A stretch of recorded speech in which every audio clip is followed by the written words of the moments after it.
വിഷുവിന്റെ അന്ന് രാവിലെ ഞങ്ങളൊരു വെളുപ്പിന് 3-3:30 ആയപ്പോഴത്തേക്ക് ഞാനും കേശുടനും കണി കണ്ടിട്ടാ.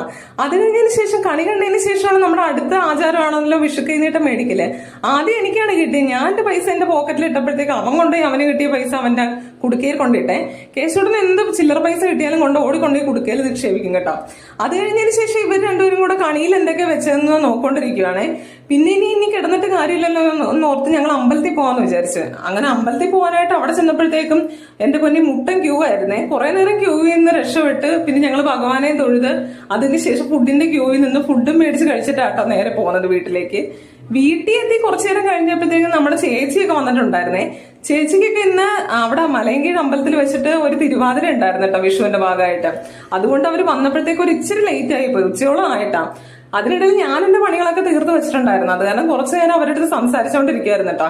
പിന്നെ ചേട്ടനാണെന്നുണ്ടെങ്കിൽ ഞങ്ങൾക്ക് എല്ലാവർക്കും വിഷു കൈനീട്ടമൊക്കെ തന്നെ. ചേട്ടൻ ആ സമയത്ത് അവിടെ ഇല്ലായിരുന്നോണ്ട് ചേട്ടയുടെ വിഷു കൈനീട്ടം ഞാനും കേശുവിടുന്നും കൂടെ മേടിച്ച് ബാക്കി പോക്കറ്റിലായിട്ട് ആക്കിയിട്ടുണ്ട് കേട്ടോ. കുറച്ചു നേരം കഴിഞ്ഞപ്പോഴത്തേക്കും അവരങ്ങോട്ട് പോയി.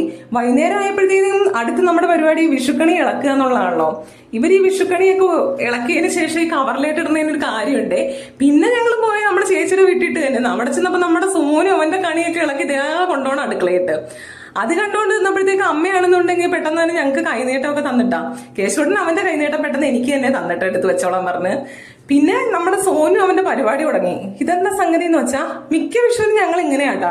ഞങ്ങളാ കൊണ്ടുവന്ന ഫ്രൂട്ട്സും ഇവിടെയുള്ള ഫ്രൂട്ട്സും കൂടെ ഇളക്കിയിട്ട് ഞങ്ങൾ ഇതുകൊണ്ട് ഫ്രൂട്ട് സലാഡ് ഉണ്ടാക്കി. അതാണ് ഇവിടുത്തെ പരിപാടി.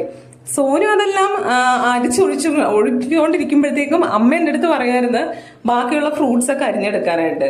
അങ്ങനെ ഞാനും സോനും അമ്മയും കൂടെ ഫ്രൂട്ട്സ് എല്ലാം അരിഞ്ഞുകൊണ്ടിരിക്കുന്ന ഭാഗമായിട്ടേ കാണണേ. അവനത് അരിച്ചരിച്ച് ഒഴിച്ചുകൊണ്ടിരിക്കണം. ഞങ്ങൾ ഇവിടെ അരിഞ്ഞൊരു പാത്രത്തിട്ട് ഇടുവാട്ടാ. അങ്ങനെ കുറച്ചു നേരം കഴിഞ്ഞപ്പോഴത്തേക്ക് ഫ്രൂട്ട്സ് ഒക്കെ ഉണ്ടാക്കി കഴിഞ്ഞ് പിന്നെ അതുകൊണ്ട് ഫ്രിഡ്ജിലേക്ക് വെച്ചേ. ഇനി ബാക്കി ഞാൻ സോനിന്റെ അടുത്തേക്ക് പോയപ്പോഴാട്ടെ ഇത് കണ്ടേ.